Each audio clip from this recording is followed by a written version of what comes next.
오늘 본문은 사두개파와 바리새파의 심각한 충돌 이후에 일어난 일입니다. 천부장이 소집한 사내리딘 공회에 사두개파와 바리새파가 격돌하게 되었는데, 그것은 바울이 부활 문제를 들었을 때에 각각 그들이 갖고 있는 신학적인 첨예한 문제로 심각한 대립이 일어났습니다. 단순히 말싸움으로 끝난 것이 아니고 완력을 동원해서 서로 치고받고 싸우는 일이 생기게 되었습니다. 여기에 바울까지 끌려 들어가서 이러다가는 바울이 찢겨 죽게 되겠다 생각해서 천부장이 군사를 보내서 그들 가운데서 완력을 동원해서 빼내는 그런 일들이 있었습니다.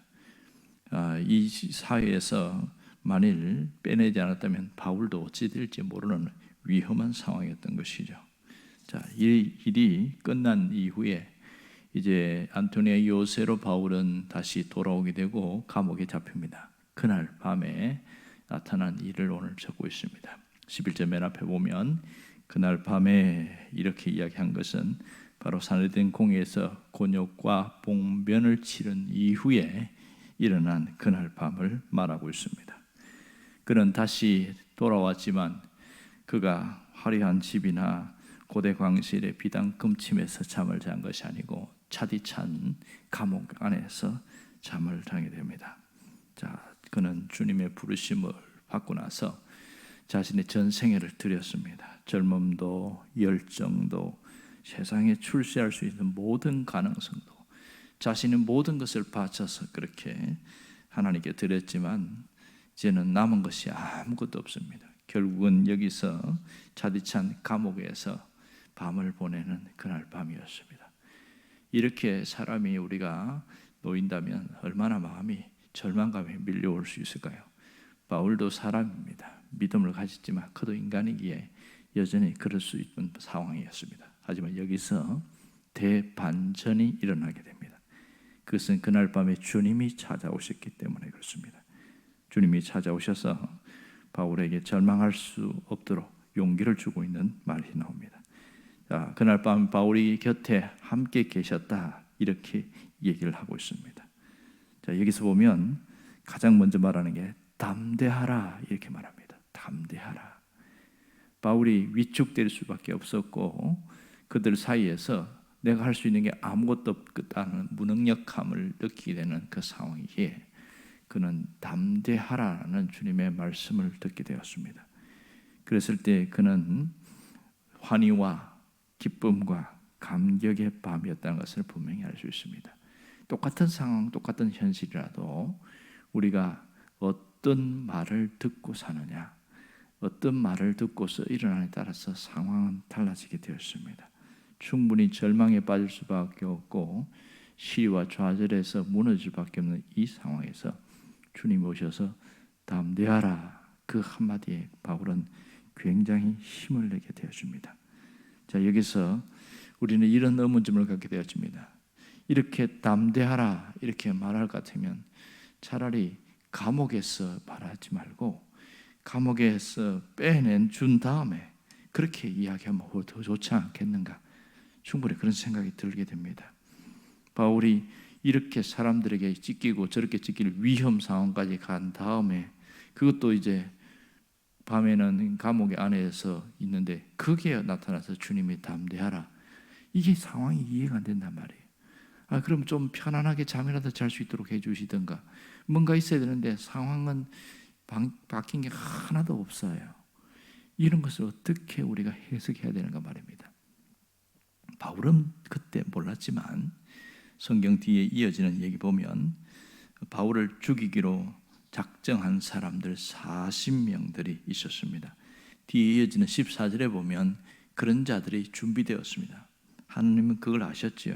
만일 바울이 원하는 대로 그 감옥에서 풀려나서 어떤 민가에서 그렇게 하룻밤을 자게 되어지고 편안하게 자게 되어지면 어떻게 될까요? 틀림없이 바울을 죽이기로 결심한 사람들, 먹지도 않고 자지도 않겠다고 이런 자들이 40명이나 있는데 그들은 비밀 결사대에 의해서 틀림없이 목숨이 빼앗길 것이 틀림없습니다. 암살당할 게 뻔한 것이지요. 그런데 가장 안전한 장소, 가장 누구도 침투할 수 없는 로마의 요새 안에 바울이 있게 된 겁니다. 단지 밤이 그냥 편안한 밤이 아니라 감옥 안에 있었을 뿐입니다. 그러나 신변의 안전은 완벽하게 보장되는 곳이 안토니아 요새 안이었습니다. 그래서 주님은 그것이 필요했기 때문에 그곳에 머물겠다는 것을 알아야 됩니다. 그날 밤 차디찬 감옥의 감방이지만은 주님의 그 말씀에 의하여 바울은 담대할 수 있었던 것이죠. 또 하나는 네가 로마에서도 복음을 전해야 된다, 그 얘기를 하고 있습니다. 이 예루살렘에서 고난을 받게 되어지고 로마까지 가게 될 것이라는 분명한 약속을 주게 되십니다. 주님을 증언해야 될 바울에게 새로운 미래에 대한 보장을 확실히 하고 있는 부분이 바로 여기입니다. 이것은 바로 지금 있는 이곳은 로마로 가기 위한 징검다리라는 것을 분명히 말씀하신 것이죠. 이 점이 대단히 중요합니다. 우리도 세상 살다 보면 세상의 어둠과 또 사람들이 치이고 환경에 치이고 그런 환난을 당할 때가 있습니다.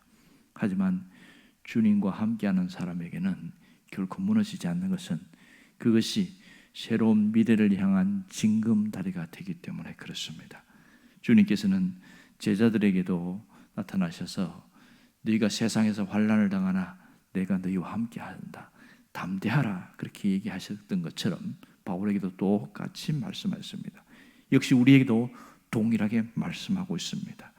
전혀 새로운 차원의 미래가 준비될 것이기 때문에 여기서 우리에게도 담대한 것이 대단히 중요한 것이죠.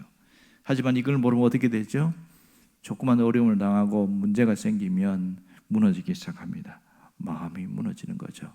두려움이 밀려오고 슬픔이 밀려오고 절망과 낙심에 빠지게 되어집니다. 그러면 무슨 일이 생기냐면 주님에 대한 신앙이 무너지기 시작해요. 타오르던 열정이 갑자기 불꽃이 다 식어져 버리게 되었습니다. 그러다 보면 심각하게는 예배 드림을 중요하게 여기는 것이 분명하지만 예배당 출입도 뜸해지고 봉사하는 것도 뜸해지고 그렇게 하면서 점점 멀어지는 그런 현상들이 생기게 됩니다. 하지만 이 환난이 주는 복을 안다면은 거기서 툴툴 털고 일어날 수 있게 되겠지요. 여러분, 우리가 당하는 환난 가운데서 주님이 주시는 복이 있다는 걸 알아야 됩니다. 그 첫 번째가 어려움을 당하면 당할수록 주님의 필요성이 절실하다는 것을 깨닫게 되었습니다. 우리는 편할 때에는 예수님 없이도 마음대로 잘 살 수 있어요. 하지만 어려움을 당할 때는 주님이 정말 도움이 필요하다는 걸 알고 주님을 절실하게 찾게 되어집니다. 또 하나는 우리가 이 어려움을 당하면서 자신의 모습을 돌아보게 되는 것이죠. 이 환난은 명백하게 내 모습을 돌아보게 합니다. 내 신앙의 모습을 돌아보게 하는 거죠. 그동안 관념적인 신앙생활을 했던 사람이 실체, 내 자신의 실체를 보게 되어지는 것이죠. 아, 나도 별 수 없구나. 나도 이 어려움 당하면 여전히 쉽게 마음이 무너지는구나. 그래서 힘들고 어렵게 살아가는 사람들을 정죄하고 비판했던 마음을 회개하고 돌이키게 되어지고 그런 경우가 많습니다. 가끔 그런 얘기를 하더만요. 엄마가 뜨개질을 하고 있는 걸 가만히 보던 딸이 저거 쉽네. 아이 뭐 저거 뭐 바늘을 갖고 코에 몇 개 넣어갖고 하면 되는구만. 그러면서 이 딸이 엄마가 하던 걸 보고 그대로 따라 했어요. 했더니 엉망이 되는 거예요. 코를 빼먹지를 않나, 숫자가 늘어나지를 않나, 쉽지 않은 것이지요. 그래서 나온 말이 눈에는 익고 손에는 설타, 이런 표현이 나옵니다. 남들이 볼 때는 쉬운 것처럼 보이지만 자기가 경험해 보면 결코 쉽지 않다는 것을 압니다. 또 하나, 세 번째는 이 고난을 통해서 우리 안에 있는 불순물을 제거한다는 것이죠. 그래서 정금 같은 존재로 새롭게 빚어 가시려는 하나님의 뜻이 있습니다.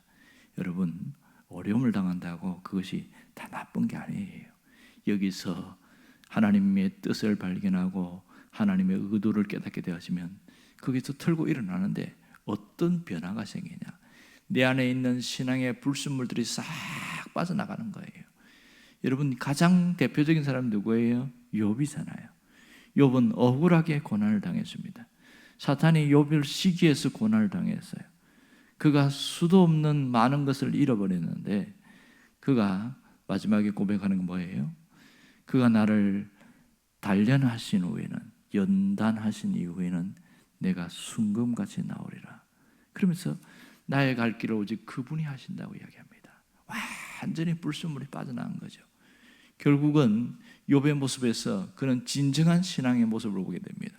그동안 그는 주님의 음성을 귀로만 듣고 그냥 하나님이 주신 은혜 속에서 막연하게 생각했는데 이제는 주님을 직접 눈으로 보게 되었습니다. 이렇게 고백합니다. 그래서 깊은 체험적인 신앙 자체가 완전히 달라지는 걸 알 수 있습니다. 고난은 우리에게 다 나쁘게 하는 게 아닙니다. 삶의 어려움은 다 나쁜 것만은 아닙니다. 그걸 통해서 우리에게 주시는 메시지는 분명합니다. 거기서 주님을 찾으라는 것이죠. 거기서 자신의 존재를 다시 한번 돌아보라는 거예요. 그리고 내 안에 있는 불순물을 뽑아버리는 겁니다. 여러분, 가장 좋은 건 뭔지 아세요? 고난이 있기 전에 스스로 불순물을 제거하는 작업을 하는 사람, 이 사람은 최상급이에요. 꼭 고난을 통해서만 불순물이 빠지는 게 아니거든요. 자기 스스로가 경건을 유지하면서 스스로 자기를 절제하고 이 불순물을 뽑아내기 시작하면 굳이 고난이 필요 없다는 것을 알 수 있습니다. 하지만 인간은 연약해서 쉽게 되어지지 않습니다. 편하고 싶고 그냥 좋게 가고 싶어 합니다. 그래서 우리 안에는 빠지지 않는 불순물들이 있어요. 그래서 가끔은 바람이 불기도 하고 폭풍우가 몰아치기도 하고 삶의 어려움이 오기도 하고 그런 거예요. 그걸 통해서 영육 간의 불순물이 싹 빠져나가면 완전히 순금 같은, 정금 같은 그런 사람으로 거듭나게 되어집니다. 놀라운 것은 지금 이 자리에 내가 어려움을 당했든지 그렇지 않든지 지금 이 자리에 어떻게 할 것이냐는 거죠. 어떤 사람은 질병을 통해서 육신의 고난을 당하고 있습니다. 어떤 사람은 경제적인 문제로 삶의 고난을 당하는 사람이 있습니다. 끊임없이 돈 문제를 걱정해야 되는 사람이 있어요. 이걸 통해서 늘 거기에 매이지 말고 주님을 붙들라는 거죠. 자, 여기서 가장 중요한 것은 내가 지금 어느 상황, 어느 처지에 있든지 간에 지금 여기 필요한 것은 뭐냐면 약속을 믿는 신앙입니다. 약속을 믿는 신앙. 오늘 이 바울을 보십시오. 주님이 오셔서 담대하라고 이야기하면서 네가 여기서 죽지 않고 로마까지 가서 나의 증인이 되어야 할 것이라고 분명하게 말하고 있습니다. 로마에서 네가 증인이 되리라, 가이사 앞에 서게 되리라, 이렇게 이야기하세요. 근데 가만히 보면 어느 달, 어느 날에 어떤 과정을 통해서 로마로 가게 될 것인지 전혀 말씀이 없으세요. 단순히 약속만 주셨어요. 엔딩이 분명해요. 끝은 분명한데 어느 길을 통해서 갈지는 전혀 말씀하고 있지 않습니다. 이 점이 대단히 중요해요. 내가 어떤 과정을 가든지 결국 끝은 해피엔딩으로 끝나게 될 것이다. 이것이 분명히 확실하면 그거 붙들고 가게 되어지거든요. 지금 좀 힘들어도, 지금은 속상하고, 지금은 어려워도 해피엔딩이 분명하다면 그거는 그냥 갈 수 있는 거 아니겠어요? 이게 뭐예요? 약속을 믿는 신앙인 것이죠. 약속을 믿지 않으면 결코 그 끝을 못 갈 수가 없는 겁니다. 결국 우리는 알지만 바울이 로마로 가는 동안에도 사람들이 자기 욕심 때문에 폭풍우가 몰아치는데도 불구하고 바울의 만류했음에도 불구하고 밀어붙입니다. 그러다가 거대한 폭풍을 만나게 되죠. 유라굴라 광풍이라는 거대한 폭풍을 만났습니다. 일반적으로는 그런 폭풍을 만나면 배가 산산조각 나고 다 죽습니다. 하지만 그곳에 바울이 탔기 때문에, 주님이 약속하셨기 때문에 그 배에 단 한 명도 죽지 않았습니다. 아무도 손상을 입지 않았습니다. 단지 배만 파손되었을 뿐입니다. 결국 하나님은 약속하신 것을 끝까지 지키신 걸 알 수 있습니다. 여러분, 신앙에서 가장 중요한 것은 약속을 믿는 신앙입니다. 이것은 얼마나 위대한 힘이 있는지 몰라요. 아무리 세상이 어둡고 아무리 뒤바뀌고 해도 하나님의 약속을 믿는 사람에게는 그것이 반드시 이루어지고 끝까지 견디게 하는 능력이라는 사실을 알 수 있습니다. 오늘 주님이 약속하신 것을 그대로 지킨 거 우리는 알고 있습니다. 그러므로 우리에게 지금 중요한 것은 내게 주신 그 약속의 말씀을 붙들고 나에게 확증하며 가는 일이 대단히 중요한 거예요. 보면 새해가 되면 하나님이 저마다 자신에게 주시는 약속이 있어요. 말씀이 있어요. 하지만 지금쯤 되면 새까맣게 다 잊어버립니다. 그런 게 있었나 보다 하고 지나가 버려요. 왜냐하면 생각 안 하거든요. 하나님이 약속을 하셨지만은 내가 붙들지 않으면 아무런 소용이 없는 것이죠. 그 약속을 붙들고 사는, 끝까지 믿고 사는 사람은요, 좋은 일이 납니다. 제가 그런 얘기를 했더니 어떤 한 분이 순수하게 이 1월부터 12월까지 계속 약속의 말씀 붙들고 끝까지 가는 거예요. 정말 주님이 역사하신 것을 현장에서 경험하면서 이렇게 되었습니다. 그 말을 들을 때 굉장히 뿌듯했어요. 많은 사람들에게 약속이 붙은 말씀이 있었지만 끝까지 붙든 사람이 주님이 약속을 지키는구나, 그걸 보게 되는 겁니다. 여러분이 그 주인공이 되기를 원합니다. 주님은 결코 시근하지 않습니다. 거짓말하지 않습니다. 약속을 붙들고 있는 자에게 반드시 역사한다는 것을 잊지 않기를 원합니다. 그렇다면 지금 내가 약속을 다시 한번 붙들면서 주님 앞에 환경과 현실에 무너지지 않겠다고, 그 때문에 내가 좌절하지 않겠다고, 다시 일어서서 내가 주님이 원하는 그 길을 끝까지 가겠다고 결단하는 게 대단히 중요한 겁니다. 약속만이 우리를 일으키는 강력한 동력이요 에너지라는 겁니다. 오늘도 약속을 붙드는 신앙으로 승리할 수 있기를 바랍니다. 기도하겠습니다.